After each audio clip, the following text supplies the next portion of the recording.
2023, and we're calling the regular Belle Plaine City Council meeting into session. Should be noted, those in attendance are Councilperson Peck's here, Councilperson Schlusselman's here, Councilperson Morrow's here, Councilperson Malcolm's here, Councilperson Landon's here, City Administrator Beck's here. I dismissed the attorneys because the only report they can tell me there was no WRH report, so you can throw off your agenda, all the motions for closed session. We will not be doing that. And City Clerk Sandra Walsh. I'd like to remind all in attendance, including the council and staff, to please shut off your cell phones or put them in the mute mode. With that being said, let's rise for the Pledge of Allegiance. I pledge allegiance to the flag of the United States of America and to the republic for which it stands, one nation, under God, indivisible, with liberty and justice for all. Some night we're coming with a tape of the national anthem. No, the national anthem, according to the Houston Symphonic. We could get Jack to outside, to play. Yeah. Belle Plaine Pep Band is coming in to play the national anthem. Just the percussion. Just the bass drum. I crossed number 9 off. Gabster's got COVID. Uh-oh. So there'll be no report there. I think those are the ones they get rid of. So, all that being said, let's move to agenda item number 4. Approval of consent agenda, council minutes of January 4th, 2023, and bills received. Discussion.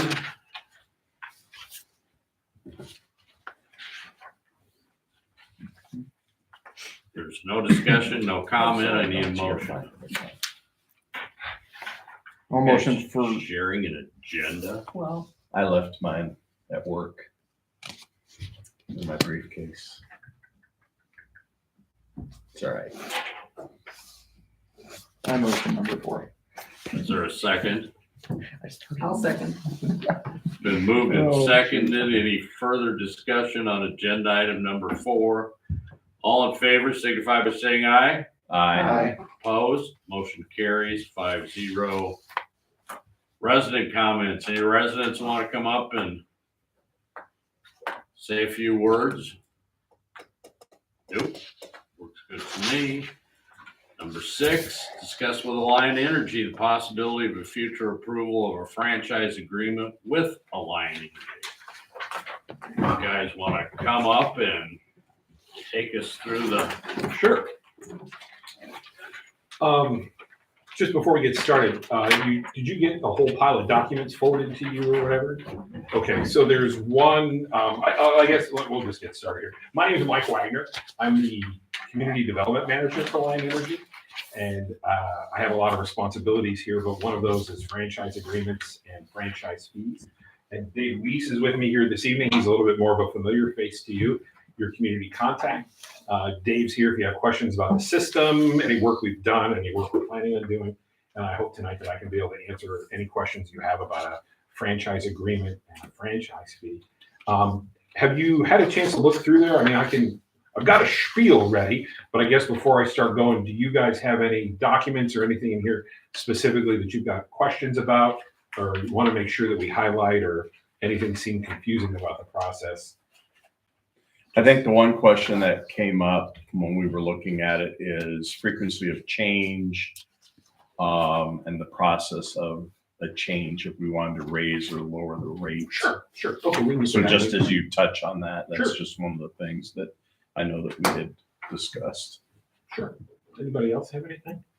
I mean, the other thing that I always like to tell city councils when we get started is that these are 25-year agreements.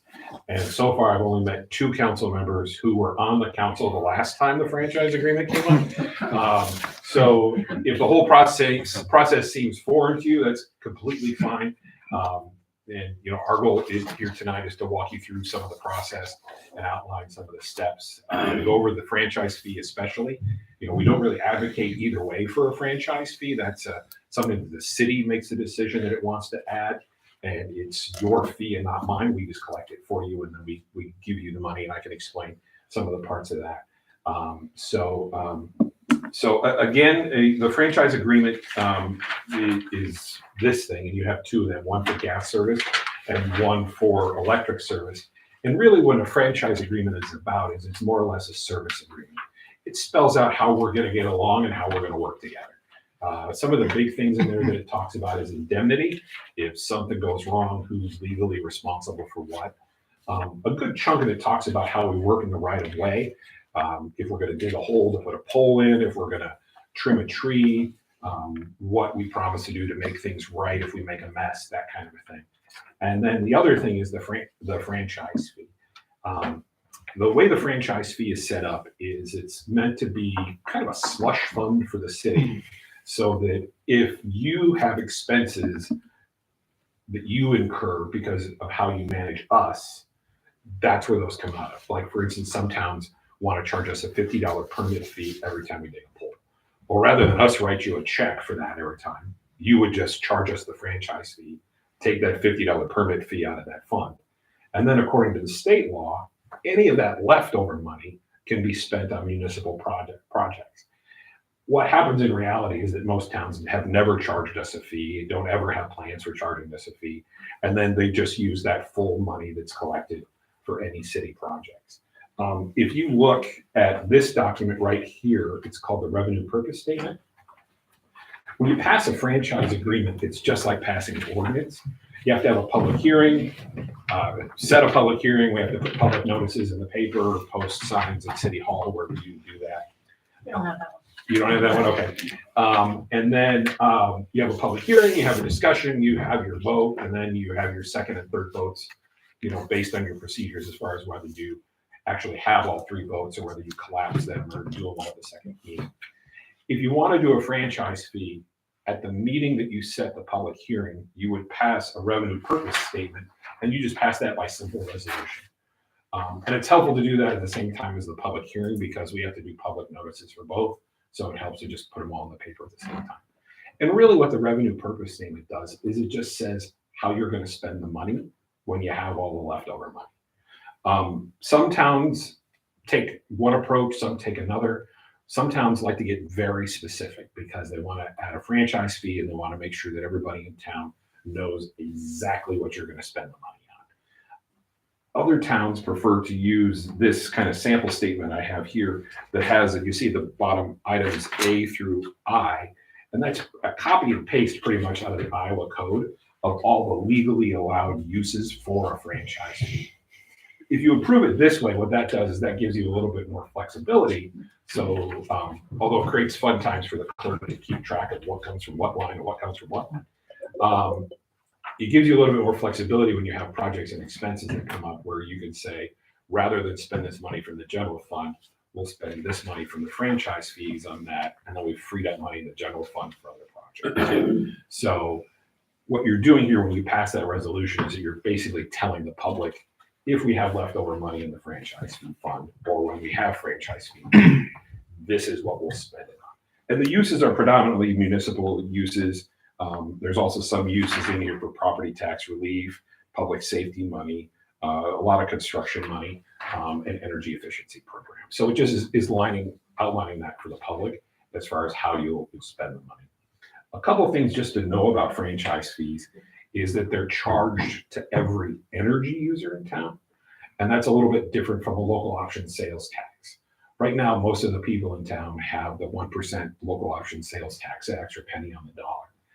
If you have a large business, or maybe you have a school, or you have a nonprofit, right now they may be tax exempt, so they may not be paying that 1%. The franchise fee is charged based on energy use, and it's a fee, so the tax exempt status doesn't apply. So I often recommend that if you're going to enact a franchise fee, to at least have a couple conversations with your larger businesses in town, I don't know if you necessarily need to have one with the federal post office, but the post office has to pay the bill too. You guys are the only ones who don't pay it. And the schools just let them know that the expenses are coming, because just so they don't get a surprise in their utility bill when they look at their electric use or their gas use and see an extra 1% charge. What I also tend to find is that I have some towns that already have a local option sales tax as 1%. And what they'll do is they'll swap out a 1% local option sales tax for the 1% franchise fee, because you can't have both on the same bill. So if you enact a franchise fee, the local option sales tax goes away, but it only goes away on utility bills. It still applies to everything else in town. And what some people like to do is just go 1-to-1, because then homeowners aren't really paying any more because they're already paying 1%. Some towns also like to look at it from the perspective of, well, if we raise it to a 2% or a 3% franchise fee, then it's not really a 3% increase. It's just a 2% increase or a 2.5% increase. If you look at the bottom of that chart that I gave you, that has the estimates at the very bottom, it shows that generally, if you were to raise 1% on an electric customer, it adds about $1.50 to their bills. And if you add 1% to a gas customer, it generally adds about $1 to their bills. We really can't give you those kind of estimates for how much it would add to a business that would have to pay it, just because there's so many different ways that they're charged for their electricity and the tariffs and all that. It's kind of hard to standardize. Can you just take your bill and, apply the percentage difference to the total? Sure, you can. I usually just give that for you folks, just so that when you're trying to figure out, like, okay, if we want to raise it to 3%, it's going to add $3, $4, or $5 to somebody's bill. So that I just usually kind of give that for you folks when you're trying to figure out customer impact. The franchise fee is charged every month. We collect it and hold it in a non-interest bearing escrow, so we don't make any money out of it. And then every quarter, we send a check to the city in the month that follows the end of the quarter. So January for December. I'll let somebody who's got the quarterly calendar right off the top of their head there. Wow. So I would say too, when you look at these numbers and you start to figure out what kind of a franchise fee that you might be interested in, consider dividing those numbers by 4, just because that'll help give you a feeling for how the money, where the payments will come to you. I should also say too that due to the fact that this old guy found a young kid on staff who knows how to use Excel, these are calculated down to the penny. However, it's great, seriously, when you have some kid that can show you how to use an Excel spreadsheet. You're like, I don't have to use a calculator for any of this. This is really Formula's right. it's these are based on energy use. So the numbers you see here are based on people in the town of Belle Plaine and the energy they used from January to December of last year. So we could have a really cold winter or a really, really hot summer, and energy use could go up, which would mean that customers' bills would be a little higher, which would mean that your franchise fees would be a little higher. We could also have a really moderate summer and a really moderate winter. Energy use could be down, and the franchise fees may not be that big. So I give you these really just for estimates for your planning purposes, but just understand that the weather and a whole bunch of other factors could make those numbers go up or down. So don't expect, if you don't see a check for $14,546.71, that guy from Alliant Energy didn't tell me the right numbers. It's basically going to be determined on energy use and customers in town. After we pass a franchise agreement, the clerk and I have some paperwork we have to exchange, and then we have to submit it to the Iowa Utilities Board to get any change on a customer's bill approved. The IUB has a full 30 days to review that. So say that we approved this in April, the IUB would then we file it with the IUB, they take May, and then it would go on the June bills. So depending on how you folks approve this, you may get a partial check for one franchise for one quarter and then a full check for the next quarter. And then really your franchise agreement expires in May 1st of this year. And as much as I'd like to have Dave sitting out on the edge of the town with a pair of pliers to say, renew, or we're going to cut off the town, that is not how the negotiating works. We still serve the community whether you've renewed the franchise agreement or not. So you're not necessarily under the pressure to hurry up and get it approved. It isn't like we're going to shut off the town and turn it dark if we don't have the franchise agreement approved. The big thing about the franchise agreement, though, is that if you have a road project and we have poles or lines or whatever, and it's in the right of way of that road project, we move the poles and lines and all of that at our expense. So that's the big thing just to keep in mind, is that if you have a big construction project coming around this summer, we're going to want to try to get it approved and everything in place by, May 1st or somewhere around that month. So the other thing too is, and I sent this to you, and I've got a printout too if you want to share it. I have had some cities ask, well, are we the only town that's doing this? And right now I've got a lot of towns that are contacting me about franchise fees, and I've got this list from the Iowa Utilities Association, and you can share it or email it around. And really it shows the range. That's a list of Alliant Energy, Mid-American Energy, and Black Hills customers that have franchise fees. It hasn't been updated for last year yet, but I think it gives you a pretty good feel for just how many towns out there have a franchise fee. I've talked to lots of smaller city councils that are trying to figure out how they're going to come up with money. And a franchise fee is like one of their options that they have available to them. Some of them decide they want to do it, and some decide that they don't want to do it. Really, the choice is completely up to you folks. Just roughly, one of the questions I had was, of your customer base, what percentage of the towns and cities, the municipalities, roughly have a franchise fee currently? I don't have that paper with me, but I can get that number and get it to you as far as who has a franchise fee and who doesn't. Well, just all I'm looking for is maybe like, is it 50% or 25 or? I would hesitate to give you a number and be wrong, but I would say it's a lot. There you go. There is a number. That's government word for it. Well, I have, last year I renewed at least 12 franchise agreements, and I would say all but 1 or 2 of those had a franchise fee last year. Just about everybody who renewed. And I also had a number of towns who called me and said, we have our franchise agreement, we have a franchise fee, we want to raise it. That is an option that you have available too.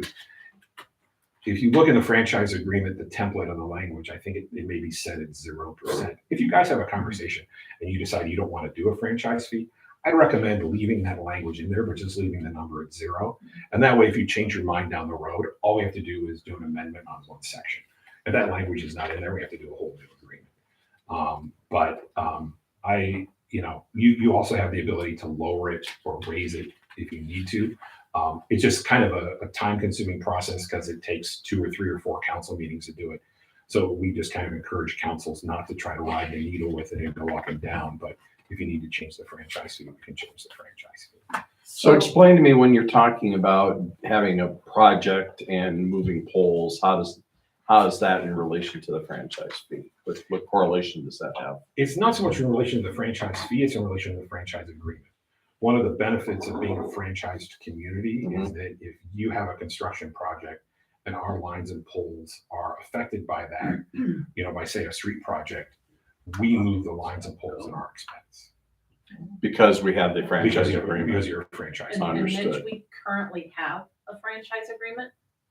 It's just our agreement says 0. Right. That I And understood, it's but expiring. I was just trying to understand. People often ask me, what's the value of the franchise agreement? What do you get out of it? What do I get out of it? For us, it standardizes how we work with our communities. Crews don't have to go, oh, wait, in this town, we have to do this. And it really also makes it clear what we're going to do in a town, so that every time we want to do something, we don't have to, waste the time of your city engineer trying to figure out all that kind of stuff. For a city, the franchise fee is a big benefit. The other one is when we will move our poles and lines for work projects. Sometimes that can save you $100,000 or more on a road construction project. In your experience, how often are cities changing the percentage? I mean, is there a lot of fluctuation, or is once they set kind of a set amount, are they leaving it alone? I've only been doing this for like 3 years. My predecessor had been doing it for about 40. But in the time that I was working with him and getting trained up, we only had one town that changed it, and they enacted a franchise fee. And then there was the polar vortex was coming.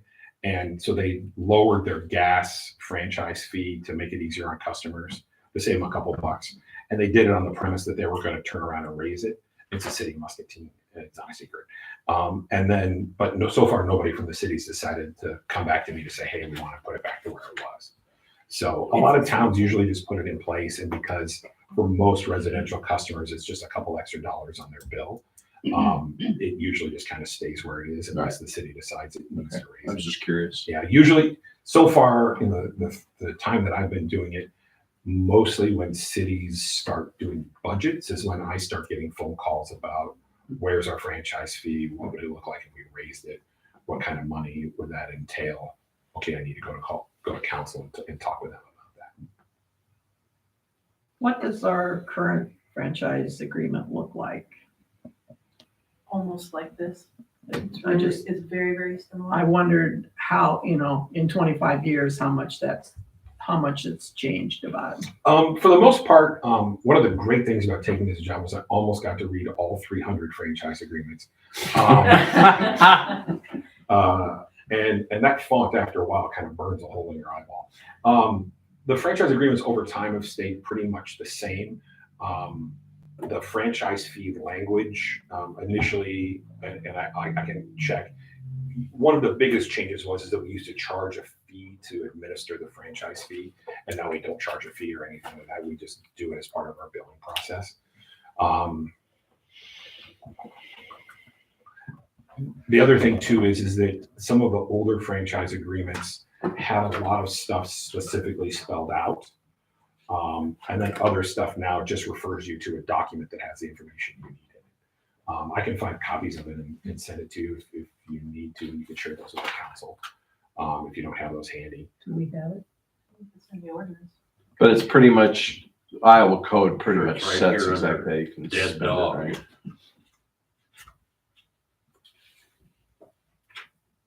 I love looking at those books. There's all kinds of great ordinances, Urban chickens, that's a, New one? Is there a mustache rule? We do have one where the mayor can pull people off the street to clean alleys and things. You- That's you from have- like 1879. There was one. He that was hasn't done it yet, but It was like men with mustaches cannot kiss women in public or something like that on city streets. I always love those. Those I think it gave like a 3-hour time frame that everyone had to there work. we go. Seriously, that's on this. Yeah. Oh, gosh. 981. Well, that sounds like a great mayor's cleanup day event. The mayor is Right. deputizing the whole town to clean up. Yeah. You can't deputize a militia anymore. Well, I can't even give permits to shoot varmints. I thought you could. I don't think I think we took that out. I remember as a kid when they did that for pigeons. There you go. Dun, dun, dun. Well, I'm not gonna read it now, but I just wondered how it had changed. Yeah, a lot of the some of I think this one is about 2 pages. I've seen some. Usually it's kind of spurred by something that's happened recently, and somebody says, "Oh, we've got to put that in the franchise agreement and spell it out." So I think I've seen one that was a gas franchise agreement that was really, really long, but that was just because something was copied and pasted into it rather than the entire thing just, referring you to read the document. So what would be the first step if we decide that we want to institute a franchise fee? What would be the very first step we have? Well, a couple of good steps to take next would be to have that discussion to decide whether you want a franchise fee. And because this is going to be both an electric and a gas franchise, we have 2 of them. Do you want one on gas and one on electric? What do you want? If you have a city attorney, have the city attorney review the franchise agreement. Sometimes they have questions about some of the language. And then set a meeting after that. If you do want a franchise fee to, I don't know if you need to discuss it or necessarily pass the resolution for the revenue purpose statement. And then schedule that public hearing. And I'll work with the clerk because you're renewing your franchise agreements. We pay for the public notices. And then we get the public notices in, and then you have your meetings, and then you take your votes. So it's kind of do you guys meet monthly or bi-monthly or twice a month? Yeah. It's kind of like a 3 or 4 meeting kind of process, depending on how long it stretches out, and if you collapse votes or what kind of conversations you need to have. Probably because it's an important ordinance, I would make them go all 3. Right, that's fine. Yeah. Yeah, and we only need the public notice for the hearing and then the passage, so it isn't like we need a notice for each vote, so. So if we do a fee on the franchise, then the local option sales tax is not collected here, or the city doesn't get it? It's not collected on our bills. There's not Just a lot not of- Collected on the It's not utility. you collected on the utility bill. We don't know what percentage of the 1% that we get back for all of the local option sales tax that's collected off of the community and goes to the pie, and then we get a slice of the pie back. So it's not We necessarily. don't know if it's a 1-to-1. Right, okay. The state, I just looked this website up yesterday. Is it the tax website? There's a spreadsheet that has it broken down by county and then how much each city gets based on population. And that's really for a lot of towns why sometimes it's just real easy to do the 1-to-1. Because say, I'll just make up some numbers here, but say, you collect $100 and you pay that into the local option sales tax fund. But based on your population, you're only gonna get $20 out of 100 back. Right. Because you don't have enough people. With a franchise fee, you get all $100. So for a lot of towns, they're like, well, a 1-to-1 is a pretty much a no-brainer, just because we're already paying all that money into the fund anyway. This way we get it all back, so. So this source that you mentioned shows how it's distributed, but there's no way to tell how much is collected, right? Yeah, I don't think that chart that I saw on the state website has the amounts, but it has basically it's like 100%, and then it's like a breakdown as far as who gets how much. Right, okay. Yeah. I don't know, would that be your county assessor? They would have those numbers Probably. Auditor. from the auditor, yeah. But I just wondered if they made those public. Probably not. Oh, The well, inputs and the outputs, two different things, paying in and what we get paid back. I would think the local option sales tax money would be public record because it's a tax. Right. Just we'll probably share it. Yeah.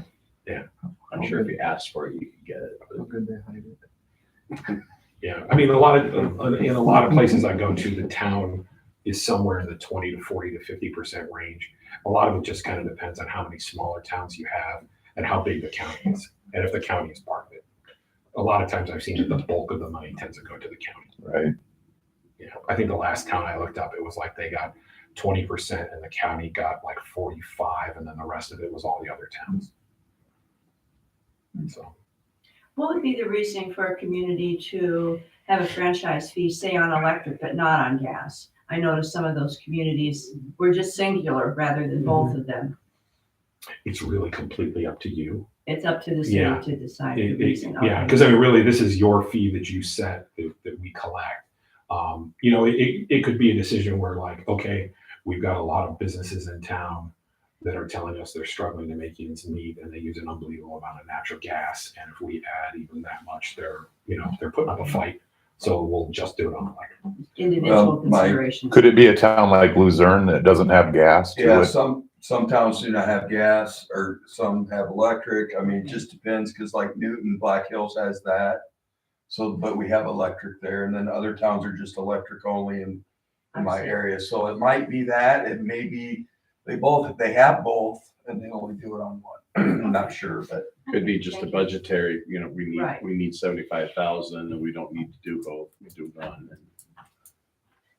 Thank you. So What would you think you're at, by looking through that, on what the other towns are getting, what would you think the average would be that towns go at? It kind of looked like about maybe 2 to 2.5%. yeah, usually it's in that middle range. The 5% is kind of the unique one. Usually everybody is in the 1 to 3 range. And then I've had a couple of towns that have called me that already had a franchise fee that decided to move it up to 4%. But 5% is really rare that I've seen. We saw quite a few on Yeah, that there's quite a one. few on that list. I don't know if they're ours. I just know the ones that I've dealt with in the last. Yeah, they're not necessarily here, but Right. I mean, yeah.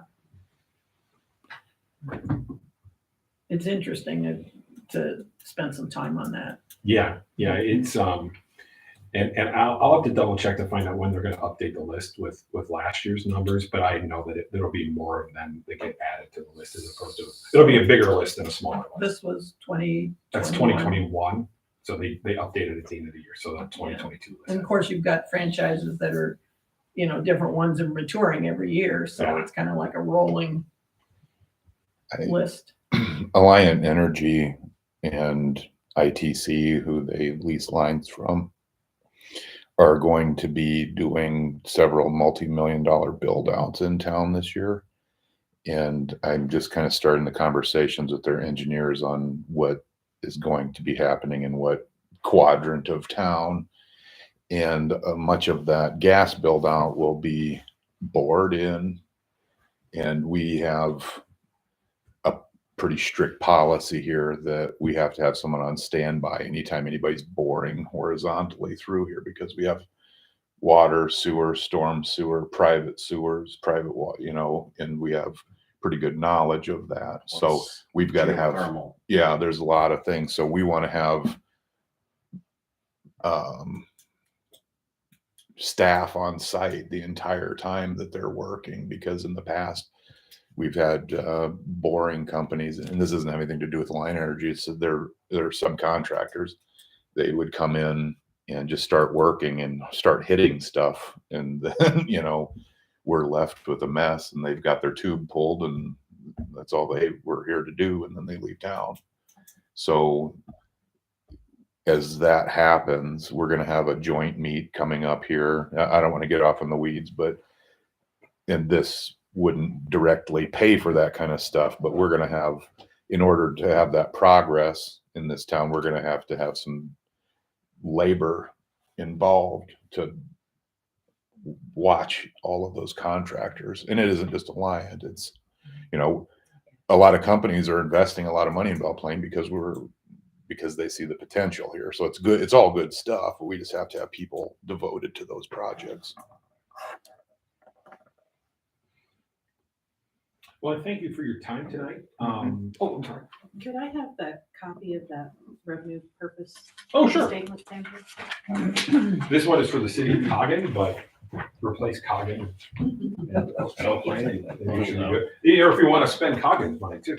I would say really probably the biggest conversation is for you guys to decide whether you want to have a franchise fee or not, and then how much you want. And then once you decide that, then it's just kind of working through the steps in the process of passing an ordinance. So thanks for this information. Yeah, it's Appreciate helpful. it. Safe travels. Thanks Yeah, for coming out. For having us tonight, and always happy to come back and talk to the council at other meetings. Preferably when it's 55 degrees. A good sunny day. I at least time to enjoy a good diner. And if you have any questions, just give me a call and we can answer and take care of it. Thank you. Thank you very much. Thank you.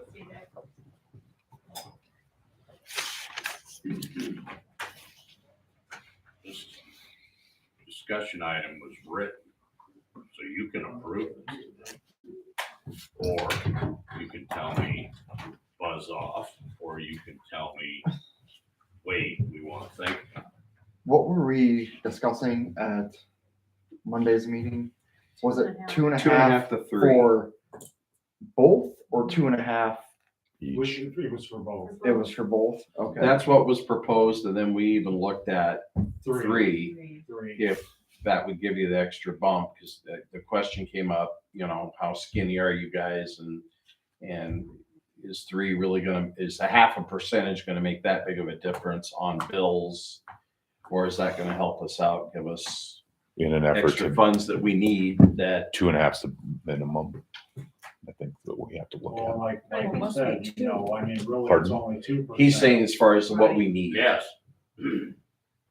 So, The 2.5 is really 1.5% Right, Right. additional. Yeah. to- right, because the Because loss of goes the- away yes. and So I know that the state code says that franchise fee money can only be used for certain things, and he pointed some of those out. It's a laundry list. It is, it's quite extensive because I looked at it. Are any of those purposes, can any of those be matched up with where the lost funding will be taken away from, any of our entities like Parks and Rec. What I'm saying is, could any of that possibly be funneled back into those entities that would be losing because the 1% lost is not going to be taken? Yes, Okay, that's our plan. That's exactly what our plan is, because these will all have to head into the general fund. And that's where a lot of that stuff takes place. well, And the ones that don't, sorry, No. so the ones that don't make a whole lot of sense to feed it through the general fund, then those are going to stay the same, like equipment and, those equipment line items. Well, public safety was mentioned in that Public safety is, list that he said, so. yeah, that's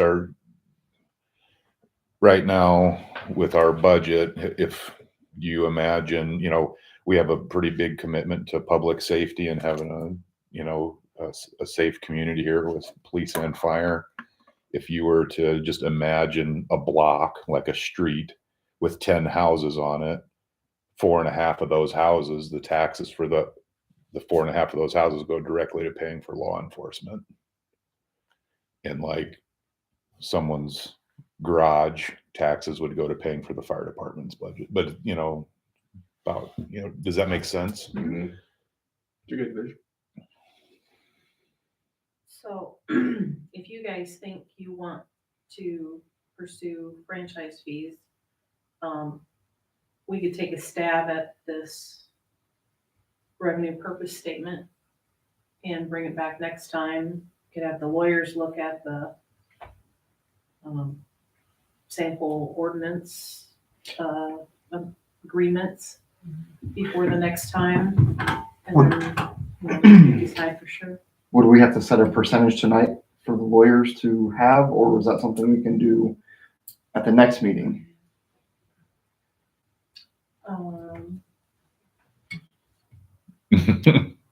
I just wanted to see if it was in here. I Yeah. think because your budget is asking for 2.5% on this, that you should approve the franchise fee tonight at 2.5%. But what if we as a council decide we think that maybe 3 puts us in better standing? I mean, because I've heard mixed talking from Before all it of goes us. into ordinance, you can change it so that you have the public hearing That's and the point. Mm-hmm. change the ordinance to 3%. Or if you want to do 3% tonight, Yeah, no, I was just asking if we had to have a set number tonight. or just pass the franchise fee tonight and have Sandy start the ball rolling, and we'll bring back what we need to at the next meeting. Remember, we're bringing in Republic, so it's gonna get windy on the Mhm. next meeting. Yeah, I hate to tell you, the auditor comes next time. It's gonna get really windy at the next meeting. Well, if we can adjust it Excuse me. whenever, I think, yes, going to 2.5 is very smart, but I was just trying to save us a meeting if we needed to be at I 3% hear you, Sure. instead of backing it up another meeting, is what I'm trying to get at. but if we go franchise fee, start her in motion with this, and you come in and analyze whether we need to go 2.5 or 3. My best guess is the stuff that I would need to have prepared for you guys for next time, it probably doesn't matter. I'd probably create it like 2.5, just to put some verbiage in it. Yeah, And then the very first reading, you could say, yeah, but we want to do a different number. and with the time it takes to do the franchise fee change, should we forecast even further out? Okay, we're thinking, yes, this year we're at 2.5. Mm-hmm. But next year, we're gonna need to be at 3. Should we just forecast that? That way it's already set in motion that we're at 3. Plan ahead instead of just trying to play catch up. Then I would go 3 from the start. That's what I'm thinking myself. Yeah, 2 years from now, you can always back it off. If you decide, well, we're in great shape, we don't need to be collecting 3%. Because technically, by the time this all Yeah. gets said and done and money starts getting taken, we're gonna be in July. Mhm. So I think the fear that we have of having this go into process now, when people are dealing with high In gas July is the prices. start of your new fiscal year. Right. Mhm. I'm just hoping to be able to be Sandy and I always strive to be very conservative with what we do, and 2.5 left us with about $10,000 of wiggle room in the general fund budget at the end. So $10,000 of wiggle room in the general fund $4 budget million budget. doesn't Yeah. sound good to me. so that's why I'm just saying that's the minimum. That's why when we looked at 3, that would give you another about $25,000. That would help us. So that would be significantly. about 35,000 wiggle room. That's why I thought for a 0.5%, I think, because I don't think there's a lot of fat in our budget. I mean, I don't think that we're spending things ridiculously to where, you know, I can look someone in the eye in this town and saying, yeah, I know you're paying another $4, but the benefit you're getting is that, I mean, the things that this town's trying to do to make this town better, you know, we can justify it. We can tell people that your money is going where it needs to be. 3 is technically 2, correct? Correct. That's right. Yeah. That's Because right. they're already paying a So, percent. I mean, no With no the matter what it exception is, of- it's. Something I didn't They'll realize. accuse us of playing shell games. Well, 3's really 2. It's the new math they're teaching in 3rd grade. Yeah, It's school, I mean, Yeah. nonprofits are what I didn't realize it affects. Well, and to be honest with you, you know, a lot of the times, I think some nonprofits struggle to make ends meet, but others, yeah. Okay, I'm looking, I'll create it at 3. I think my vote is for, I would start your number at 3. I would feel more then let's have a comfortable. motion of approving franchise fees. I'll make a motion to approve franchise fees for electric and gas at 3%. Is there a second? I'll second that. Okay, now everybody say franchise fee as fast as you can. 3 One Franchise fee, fee. franchise fee, franchise fee. Any Oh, further okay. discussion? All in favor signify by saying aye. Aye. Opposed? Carries 5-0. Well thought out, good job. Thank you. Thank you, Sandy and Yeah, Steve. thanks. So we're trying to- And the ball's in your court now. Oh, you, Sandy. Belle Plaine Development Report, considering they don't have an executive director, do you have a report? Yes, I do. Brian was going to come tonight, but because of the weather and where he lives, he opted not to. The executive director position is currently vacant, and we are advertising and hope to fill that soon. We have submitted our 2022 Main Street Iowa accreditation form by the deadline, so that was all done. That's a good thing to go through so we can kind of use that as a measuring stick to see how we are doing up against their requirements. We will be starting work soon on planning July 3rd, which seems amazing that that's coming up already, but we have to start now. And we will have for you next month our 2022 financial report. And that's it.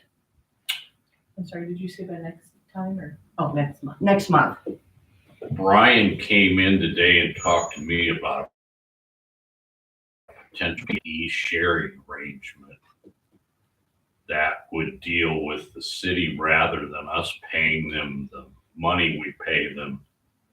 That possibly we put the director on our medical insurance and our benefits, and that's how we pay them.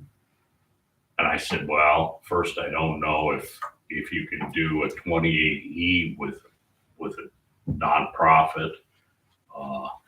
And after he left, I remember the state told us we couldn't do a 28E with the school over a janitor anymore. So I went over to Steve because the suggestion came from Kate Robertson, and we'll just wait and see how that comes out. Not that they're asking us for more, but it might be a way to make that position a little more enticing because it has to be right at 40. And trying to get somebody to do a 40-hour week job with no benefits, I'm sure is even more difficult than, a 30-hour week job. So Steve will explore that concept with Kate and get back to us when they have more information. Thank you. So that's Main Street, Iowa, that says you have to have a 40-hour week. Correct. Mhm. It That's changed. Was 25. 25 of the 40 hours devoted to Main Street, Iowa work, and then the other 15 to any other community work, like Belle Plaine Community Development does, planning events and so on and so forth. That almost goes against the very thought process of being in Main Street, Iowa. That's like small towns, forget it, you guys can't do it. It's only for big towns now. It's debatable. Sure. Because most small towns that want to do this won't fund something like that. Mhm. We're trying. No, I know. No, I'm not. I'm just saying, I think that's, They're making it pretty I hard to think- get in. Ringo tried to get in I recently. think and that that's didn't make really it. a I didn't. kick in the teeth. Okay. Move contracting for the rehab runway 1836 taxiway and apron payments project for Belle Plaine Municipal Airport, amount of $358,499.22. We owe that payment, so we better make it, folks. We know how it works when we don't make payments on time. I was assuming that Bruce was gonna be here and could just confirm that everything's going along Well, okay. And He didn't relay to me that there were any Any issues. issues? Yeah. He has The code. last this thing- looks pretty clean. The last thing I had talked to him about, and it was before we got this, but something about some painting that they didn't get done before the weather kind of turned. And he actually asked them if they would wait to do that Mhm. because doing it now, his opinion would be pointless. Right. Yeah. Wouldn't, Just future problems. yeah, so he made it sound like everything else was done except for this painting thing that he was all for them waiting to Yeah. finish. Bad When the adhe- weather poor gets nice in the adhesion. Temperatures have to be so high Yeah, overnight. same boat was on it off and painting was wrong and so. yeah. Precisely. Flakes off. So, to immediately. my knowledge, that was what he had said. Looking for a motion on this one. I'll make a motion to approve payment of $358,499.22. Is there a second? I'll second. Been moved and seconded. Further discussion? All in favor signify by saying aye. Aye. Opposed? Passes 5-0. Discuss for possible approval, resolution 230102, a resolution setting a public hearing approving the max tax dollars from certain levies for the city's proposed fiscal year 2023-2024. Okay, which one wants to explain that again to the council? So it's basically the top part of the levy presentation that we gave you on Monday night. No changes from what you saw then. It just shows what, a portion of what is going to be made up of the levy that everyone's property in Belle Plaine will be assessed. We just have a pretty tight timeline to get that back to the state, so we have to keep moving forward on Yeah, it. it's quite a process, actually. Because if we don't get that back in time, I didn't mean to interrupt you, we cannot levy any taxes, which is not good. If it's late, you force your levy to be last year's levy, and if you, I think you get like an extra month, and then if you don't have it in, you just don't get any at all. So, We want to be but early. you have to set the max levy hearing, and then it has to be published between 10 and 20 days prior to the meeting. So for us, that pretty much means since we have a meeting, it's almost a month, so it's a month out before you can hold it. When you hold the max levy hearing, after that's been approved, then you can set the budget hearing. So that's another hearing. And again, it takes another month by the time you publish it 10 to 20 days prior. So The goal would be for this max levy hearing to be on February 15th. And then we'd set the budget hearing for March 15th and hopefully pass the budget on March 15th. It has to be to county by the 31st. And we got all of our numbers 2 weeks late. 2 weeks late, No, it was like We- 5 days, 5 days. unless you count the holiday, Yeah. like a week. But it's all right. I mean, we're fine so far. Yeah. You know, we're, Mhm. and we have historically ran into, and Dave can attest to this, where you just call another meeting. Gotta have it done in the timetable. They don't care. Yeah. You know, if you have to call meetings in between when you'd normally have them. I think we called one on like March 28th. Was it the last year or the year before? Just Talked about that. okay, I gotta have one more. It's 2.19. Yeah. I remember talking about that before. Questions? Motion? I'll move to approve resolution 230102. Is there a second? I'll second it. Been moved and seconded. Further discussion? All in favor signify by saying aye. Aye. Opposed? Motion carries 5-0. Thank you, everyone. Thank you. Thank you. Thank you. Okay, you got a treasurer's report, a budget report, a solar report. Questions you want to direct at the administration?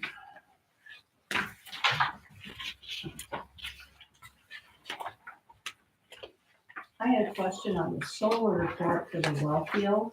There was a huge difference between November and December in the savings. What would have created that?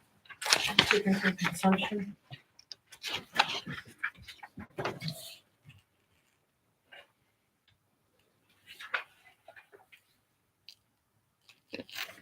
As I can double we check the have, numbers. as we have less daylight or it's, cloudy, we don't have as much export, it's called. So we're not producing as much because it's kind of like you're holding your hand over top of the thing and it kind of gets the sun, but it kind of doesn't. I could make it a point, because that probably would have shown that on one of the other spreadsheets that feeds this one. Okay, That might have shown that this consumption number was more of what we had to buy versus what we were able to produce, if that makes sense. okay. Okay. I'll try and do that next time. Do more than just a summary page.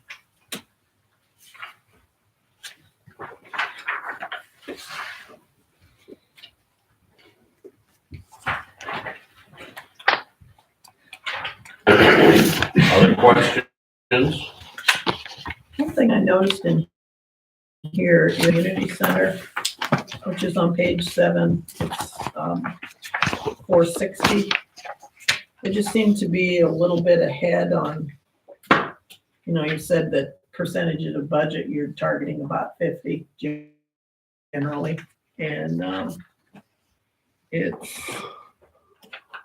like, I guess the maintenance and repairs are way above our budgeted amount.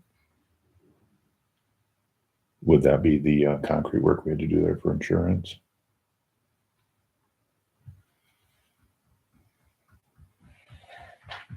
They don't usually seem to be to stand out.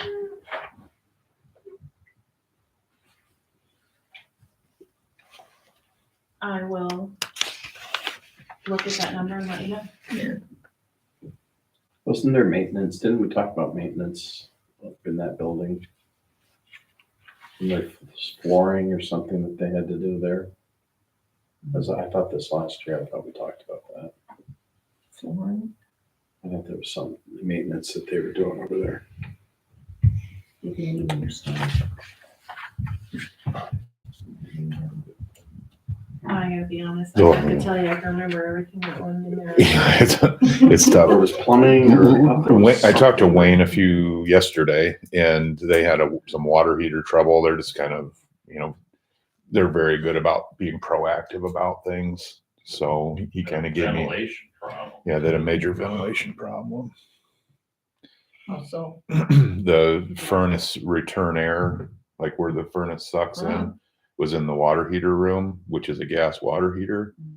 And it didn't have any makeup air, so it was just sucking air out of the flue, back drafting the water heater. after all this time that took that long to, Carbon monoxide. wow. No wonder Don Miller's in such a good mood all the time.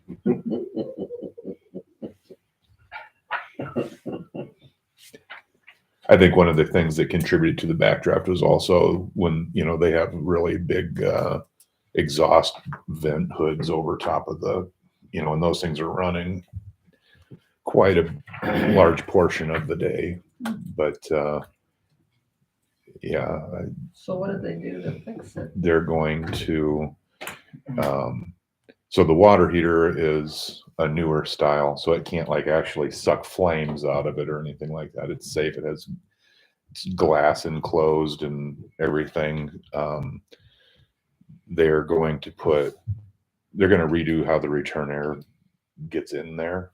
And I recommended that as soon as they're able to put a power vent water heater in there, so it wouldn't be, it would overcome the pressure, but a very big design flaw.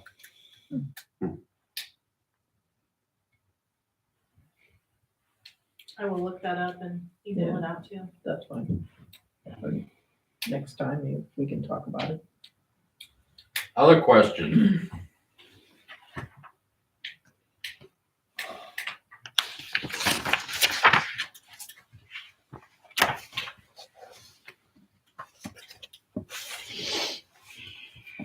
So for I know this is more going to be the park group, but I'm just concerned that when Lance has to get a new bid on that bathroom, it's going to cost a lot more than they think from what they originally thought. So they thought that there was money from the Mansfield Trust, or, I mean, are they going to be able to get enough money? I'm just concerned that, even with the Mansfield, let's say the bid comes back and now it's 130, which it could happen. Are they going to be able to build that thing this year? Well, that is their decision. That's their decision, right? They're the ones that are gonna have to, and if they need help, then they're gonna have to come here and seek it. Okay. Lance did ask me for some help getting things rolling on that, so we're going to be working together on just. Because, I mean, we talked about that for 3 years now. It really needs to It be needs to be done, done. because you have high school baseball down there, you got junior high baseball down there, and we're using porta potties. It Right. looks pretty low as far as compared to other schools. Then we have our 4th of July down there. We have co-ed volleyball down Right. there. We have park people renting pavilions down there. And here we have porta potties sitting all over the place. And that doesn't look good. So Right. they really need to step up and get that one done. Mhm. And then remember, we changed horses in midstream. That was designed originally by Stu. Yeah. And here we are, I don't know how many years into Lance, but we haven't got that complete yet. Well, to drop that project on a rookie park and rec Right. director, and then No, and then remember, derecho and everything else. So I know we spent last spring trying to figure out, well, what are we gonna do with the pool? Or are we just gonna tell the kids to go to the Iowa River and try swimming there? That wouldn't work, because you could walk the river. Yeah, it was from dry. there and go to Belle Plaine. No win-win. you get the sewer guys to fill the reservoir out there. Other questions?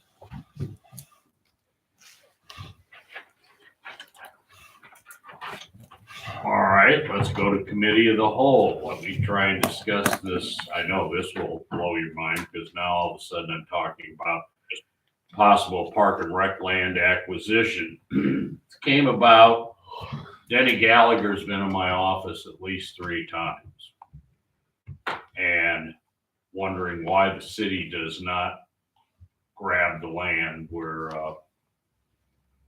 the junior high was at. And then quickly informs me that our Little League complex is the slum of the conference. And I'm sitting there going, I have no clue. I don't know what other Little League complex it's better than Blairstown. It's the only one I go by. I think it's equal to Van Horn's. I don't know. So he is pushing that idea. I said, well, hang on. We'll see where we can go with it. Well, and lo and behold, before I could bring any of this to you, Chad sends me an email and says, how do we get the zoning changed on that property? Because it's zoned, schools are parked.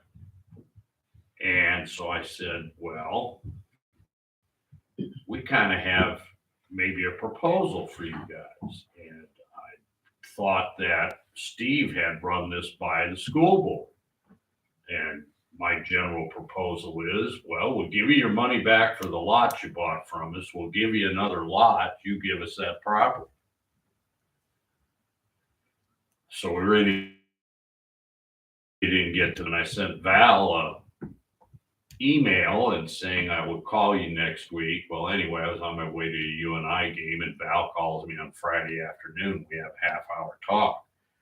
And well, if we'd have known you guys wanted that, we could have sold you the property and you could have tore the building down. I said, well, you know that wasn't going to happen. He said, and that building was on the list right behind the Herring Hotel to get it, filed up.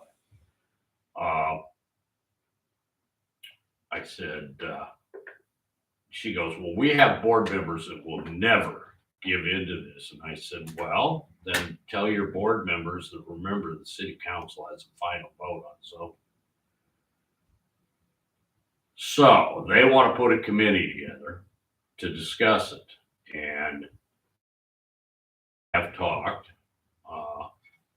And I didn't want the cart ahead of the horse, but they kind of forced us to go that way. That if we can meet with this committee and discuss a possible land is a giveaway.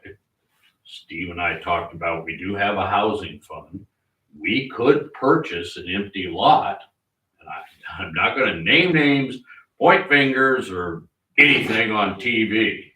That would be done in closed session because I'm not going to negotiate land prices on public TV. But we could buy a lot. Say, all right, you don't think our lots are good enough, which there's been some comment about our lots not being upper crust of the world. We can buy them a good lot and still give them their money back on the 16th Street lot. And maybe we have to buy a lot, they do some work, but that's on there for your opinion. And you can tell me, hey, call them and tell them there's no discussion. We don't want that land. If we truly are second-class citizens in the world of Little League and T-ball, I could foresee a building going up there that could have a pavilion where we could have our concession stand, where we could store equipment instead of Stu packing at our Stu. Sorry, Lance. Lance packing it around in whatever, he doesn't pack it around in the van anymore because we sold that. But you'd have a pavilion up there with picnic tables. We could have a more flat terrace area that people could sit on to watch the games. Even to the extent of build a building that's big enough to put a batting cage in it and rent out the batting cage to the general public. That's the noise I want to hear all day. Yeah. You aren't even home during the day. Not during the day, but at night. We can soundproof it. There you go. If it's indoors, that's fine. Yeah, we're not talking about Outdoor. let's put a batting cage right next to Mitch's bedroom. Because I'll practice my trap shooting. So this is all brought about by Denny Gallagher, and I also know Kate Robertson is highly in favor of it. So I know there's some other parents with Little leaguers coming up that are in favor of it, and we would probably have to sit with Park and Rec and figure out what if we got the land, what the plan would be, and how in the heck are we gonna get the money to pay for it? And I told Val, well, the possibility is we leave it as an empty lot for 2 years till we get around to it. And I'm gonna tell you right now, that's a quagmire of mud. Because I dropped a piece of paper and I had to go out and get it, and I sank 8 inches in the mud, lost both my shoes. Had to pull them out of the mud. I've got it on my Ring video. So. I'm the one that's gonna get most affected by this. I'm all in favor of having anything done with that lot for the future of Belle Plaine. I just am totally against of having a pavilion with picnic tables up there, so we have the same problem in all the other parks that we'll have right up next to my house. If we're gonna do that, then build privacy fence so I don't see it and I don't care what happens over there. But that's my take on it, is that anything that's up on that flat part, you know, if it's part of a park, it's going to attract what's attracted down that we're constantly fighting down in Drawn Park or Williams Park or Franklin Park. And I've already talked to Denny about that, with Ralph about that. And I said, I'm all in favor of having that be an extension. That's a natural extension of the park. And I think putting a building there of some kind makes total sense. But I think putting a pavilion up on top, I think if anybody's gonna have that by springtime, they need to put grass seed on it and maintain it. It can't stay mud for 2 years. Someone's gotta someone's gotta do. You're gonna have a rooms like. You've already got it. Can't It's believe already it. happening with the thing that's going down. So that's just my 2 bits worth, just so I've said it. But I am not against Well, and I anything think for a the progress. privacy fence would be required to separate it away from your property. Well, I kept the chain link. The school allowed me to keep the chain link. If you guys want the chain link back to use again, I mean, it's quality stuff. It just has to have new It'd poles. stop a lot of sound, I can tell No, you that. But if any kind of fence, but I am 100% in favor of having the city acquire that to get something used out of that, whether or not it's a flat parking lot, whether or not there's a building that goes up there for public parks. Judy brought up the Tippy money. I really think that, I know it's the intent of bringing business to town, but that will greatly improve the town and bring a lot of business. If we need the money, I would stretch lots of even using that money toward that project. All of it? Or a portion of it. I mean, that's something we have to talk about as a whole, but because, you know, when I get home from work sometime this summer, I bet there were 250 people down in that park. There were 2 games going. It was packed everywhere. I mean, that's a very active place. And Denny is right. You know, there are a lot of people from out of town that come to town. It'd be really great for us to have kind of a neat park and rec. I mean, we lost our opportunity of having Lee Gym, you know, with that, because that would have been a great community resource. But it'd be neat to have a building in there that was a multi-purpose building, whether or not it was indoor batting practice, whether or not it was indoor purpose of some kind, and then being able to have places where the park and rec can store things, maybe a few parking spots, especially the handicap parking spots, obvious that you could have. Because I let a couple of people park in my driveway because there were a couple of elderly people, and it's not, you know, it was hard to get down to the park. So I think there's a lot of possibility there.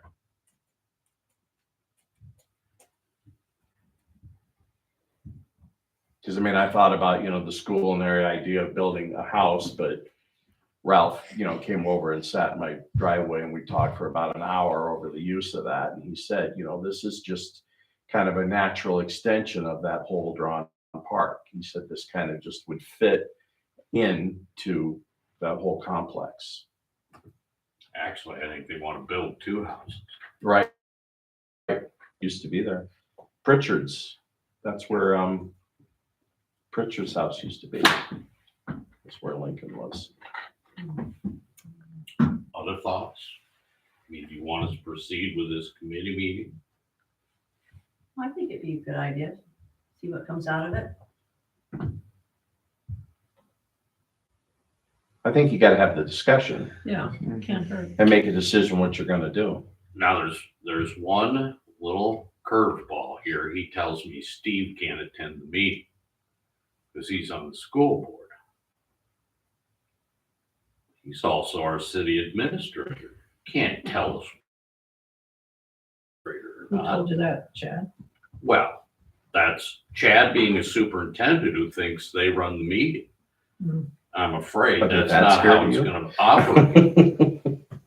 I mean, I could tell him, if you can only have 2 board members there, so bring Val, Chad, and Steve. He's your board member that you're gonna have there. And he'll say, well, he's gonna talk for the city. Well, I when feel he- like we've when had a he's good at the- partnership. I don't feel that it would be inequitable at all. I think Well, that- when you're at the school board meeting, you're still our employees, so you're still talking for the city. But I'm sure I can get this worked out. It won't- Or I tell Chad, okay, if I have to leave my big gun at home, you stay at home. Send me president and a board member, and I'll bring 2 council members. And because I'm not a voting member of this, I don't count the percentages.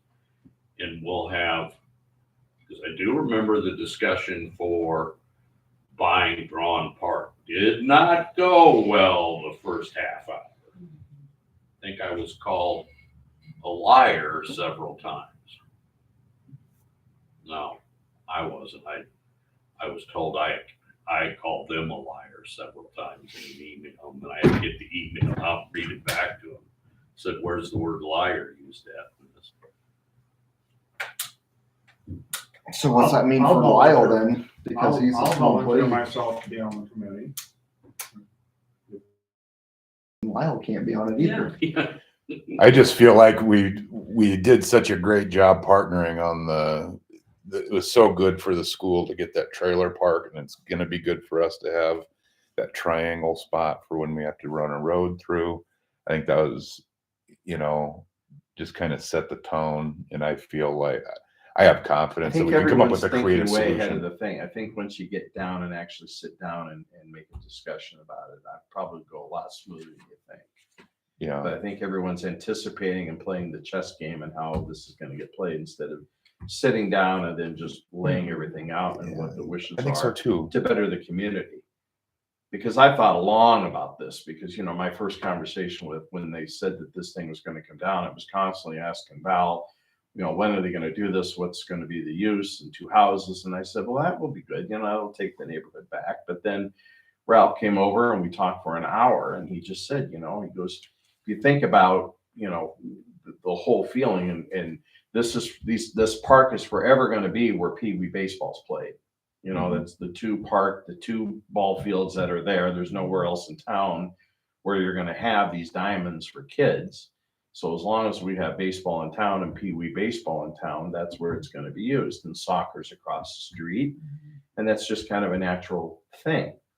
So he's right, is there room to put anything down on Main Braun Park, or is it natural just to have that part of where the school was, that was all contingent one piece, and now just continue on with that and figure out how to make that part of that whole complex? Well, I will get a hold of Chad. If Lyle wants to be on this committee, who else? I can only do one more council. I'll be on it. Okay, so it'll probably have to be evening, and I will have a discussion, and I'm gonna approach him that I want Steve there because we could be facing a situation where I'm having surgery and I'm not gonna be there. And so then I do have to send an administrator. Well, and it would be insulting to think that I wouldn't be doing what's best for the school and the city at the same Well, time. he's looking at it that you can only have 2 in number. Not exactly true. Call it a meeting. Just has to be posted 24 hours at a time that you're having a But then you have to make it so everyone can attend. Only have to worry about 4 people attending this way.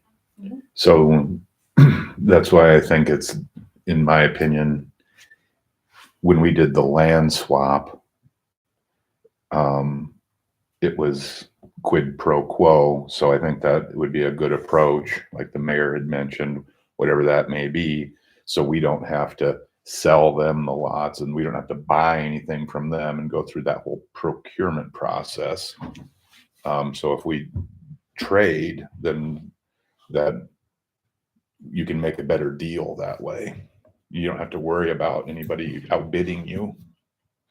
Well, yeah, they're not selling this to us. We're not selling them lots. We're gonna trade property. It'll be a matter of deciding what property. Mhm. Well, I'll start putting this together and see how fast I can make it happen. Would you like me to talk to the park board? Yeah. Just drop a bomb on them. I don't need more characters in the room. Let's get the land first. And if Park and Rec says we don't want it, then we'll seed the heck out of it. Just keep mowing it. Dog park.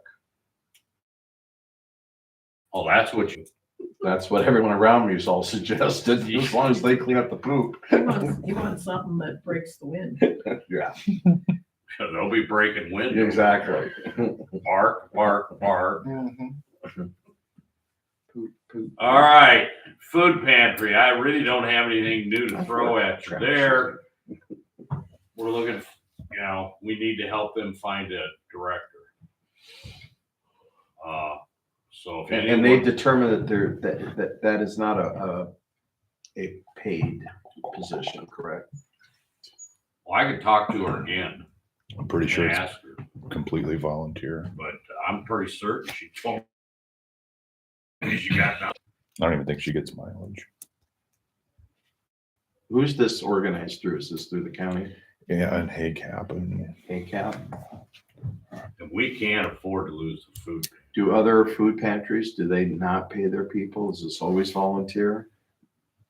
Or that's is this unknown. just an We only extension just, by it's grace just because we're Vinton. Vinton and Belle Plaine? Yeah, I think so. Because a lot of counties are that way, where they have a second town far away and then they just grace things down. I'll ask her again on Friday if there's any pay involved. Who is the lady that you guys keep mentioning that would take this 5 months from now? Carl Holmes's girlfriend. Let's explore that a little Ashley bit. knows her name. Okay.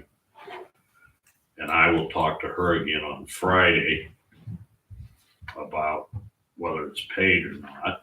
It does come with, they have some odd characteristics at times. I wonder if there would be anybody from the Vinton Food Pantry that would be able to temporarily assume those duties until we find someone else permanently. Well, that might be something we have to explore too. Or what I'm afraid is Vince will say, now close it. You want your food. Yeah, I don't think you want to probably show your hand to them yet.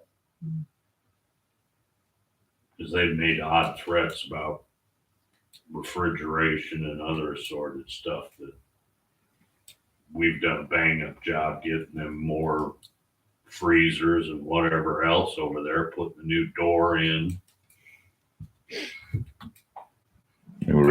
All I can think of is where our driver's license station. Yeah. On that were utterly ridiculous. And Steve probably really remembers because I sent him with pneumonia and everything else to go face the county board of supervisors as they gnawed on him as his first project. All right, let's hear the city administrator's report. Okay. I have started employee evaluations, and I think it's going pretty well. We are going into a snow later tonight at midnight. Well 5 is in the process of being, Just check on the emergency. oh, well 5 is in the process of abandonment. Well 3, we were having some trouble with it. It has a temporary submersible pump in it so that we can use that. Figured out what's going on there. It had some corrosion problems, and that's under investigation because I had hired some folks to redo the grounding in that, and I don't know that. I think there might have been some steps missed, but I'm looking into that still. I spoke with Scott Shover. He's the CEO of the Iowa Rural Water Association, and had a really good conversation with him about some of our goals, and just kind of leaned on him as a mentor type person. And he gave me some good advice about some places to look for grants and potentially forgivable loans that are coming down from the federal government through the state revolving fund. I got a rough quote on what it would cost to do a new well at the existing well field site, and that's about $500,000 all decked out. How deep? How deep? Oh, sorry, I didn't catch that. So they would do test drilling, and it would just, at that point, a lot of it is, it wouldn't be more than probably 50 to 100 feet deep, because that aquifer structure doesn't go that deep, and then the next one down is a lot deeper. So this proposed area would probably be a lot closer to the waterway that we have. We're going to, in the past, I don't want to get too far into it, but that waterway was diverted by a previous owner, and he got into trouble with the NRCS and got dinged for it, but never corrected it. So the well field used to be a marshy area with cattails all over it, where you turned to go on E66, and it was drained, tiled out, and the water was redirected to the south. So Jay and I've looked it over at least once in person and talked about it on, several times where we can, and we have the conversations to have with them, but just correcting it.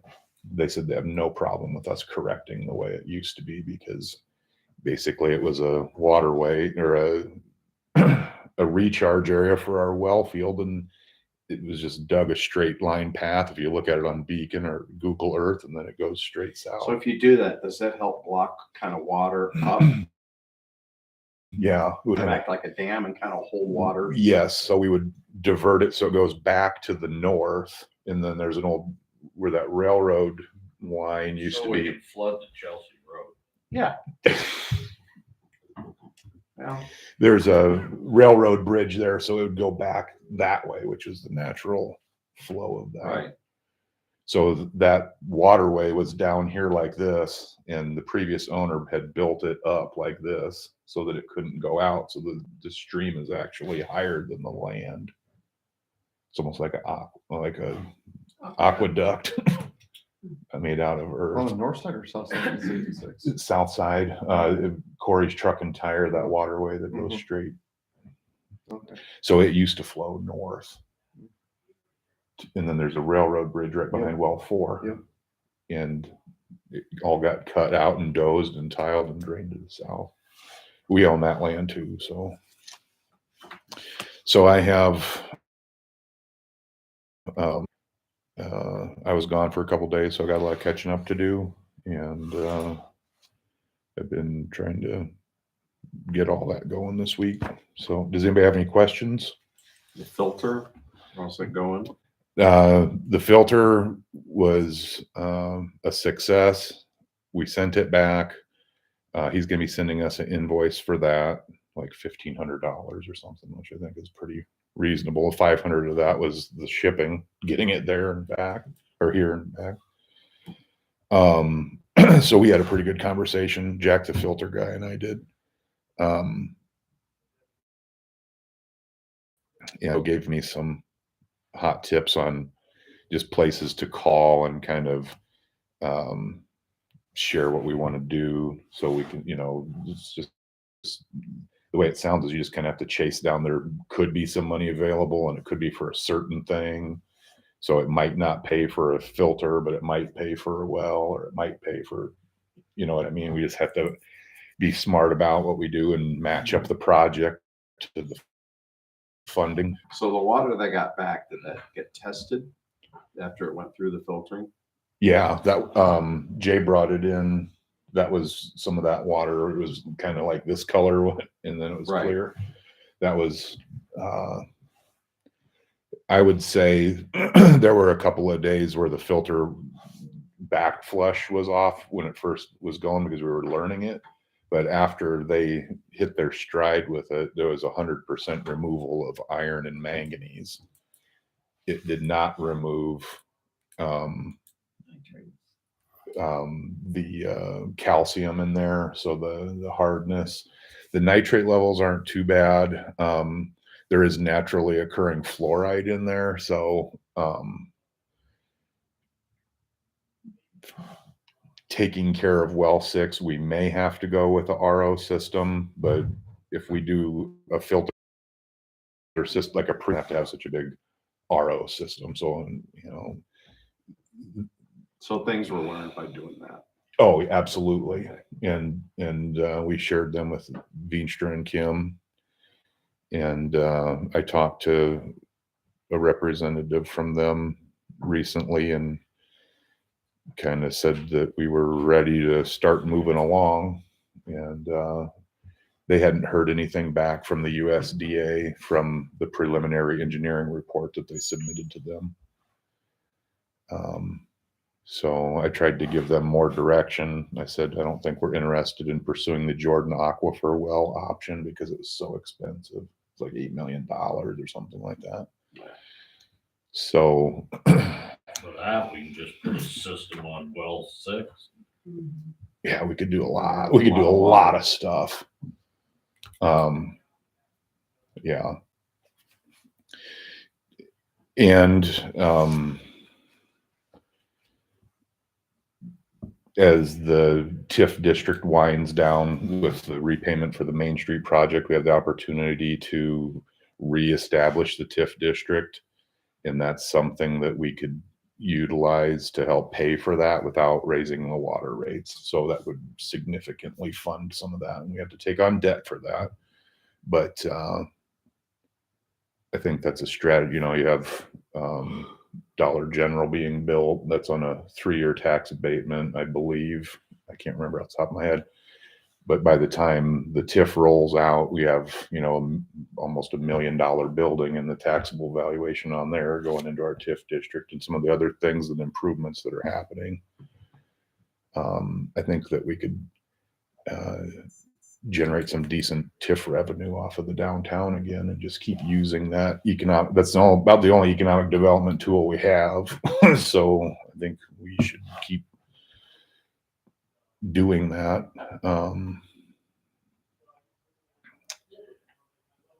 I will be talking with Newman Abuisa from the DOT about several matters. One will be the 4 to the 3 lane, the Hawk system, and then I want to really get nailed down on what our traffic data flow data is going to be for Highway 21 once that 4 lane and 21 interchange gets done. They gave me some numbers a couple of years ago, and I just said we're really gonna have a lot more traffic through here once 30 is done, because nobody wants to be on Interstate 80 or I think that'll give us a lot more traffic. So if we can get a more accurate traffic study in the numbers, that'll help us do things like, attract businesses that need to have certain amounts of traffic flow per day. Have they ever got back to us on the turning truck sign? No, they sounded like it was a no-go, but I don't know if we can just put one up, but it doesn't sound like it. But we wanted to put a stop here for turning trucks or something over here, or rather over here by, Beware turning trucks. Some You know, kind of warning. when you're on Highway 30, there's signs right by Meskwaki that when there's schools in session, yellow lights are blinking and you have to slow down to a certain. 55. Yeah. Well, actually, but I mean, you get into certain areas where they have that, you have to slow down to like 20. Obviously, it's not for like on Highway 30, but is that not another option? I is to will- do I the will- Blinking that's light great. and saying, when school zones in, you have a yellow light and then you have to slow down to 20. They have And that then in- that allows everyone to at least slow down within that 2-block radius. And then when the lights go on and start flashing, you at least got a chance that people are going to stop. Right. But I don't understand, because that's not a pedestrian crossway, that's a school crossway. And that was always been protected, as far as. Except I think it's a pedestrian crossway, the way the Right. state's got it listed now. But the whole reason for that was for school kids. right. What I thought the mayor was talking about was we have a problem. We're Yeah, talking about I had a the bad stuff. segue on. No, on that's fine. signs, So I will, so I'm going to be talking with Newman. Newman has been very good to communicate with. He did, another person said we tentatively have been approved for an overlay project through town with asphalt over Highway 21 and grinding and all that. And the markings and, they wanted to know what kind of skin in the game we wanted to have. So that's what I'm going to be talking with him about. So I think they wanted to know if we'd pay for the engineering study. I'm going to say, I think that's just part of if you're going to redo the road, I think that you guys need to do the engineering report for that all through town. Well, when you have Newman on the phone asking about the truck sign, Denny Greater thinks I probably just forgot about that. No, and I've tried several different people. It is kind of frustrating to feel so ineffective when you're talking Signs about up trying to on put a 30 sign up. warning turning trucks. I mean, Yeah. good grief, we're gonna warn guys in cars that they're turning trucks.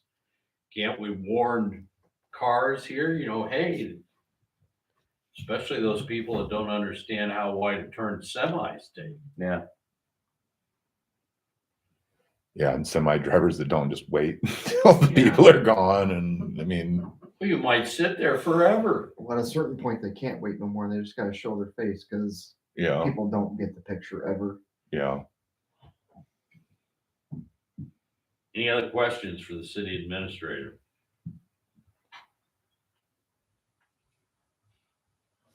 I already gave your administration's evaluation form. No meeting reports. All my meetings we start tomorrow night with landfill. Got Easy Cog next Thursday, and then the following week must be Benton Development. I did go to the Board of Supervisors meeting with Kate to present our budget request from Benton Development, and I think that went very positive. So other than that, I really have nothing new to tell you. Correspondence, I'm just reporting to you the federal government changed their rate to 65.5 cents per mile. By our code, that's what we will be paying now too.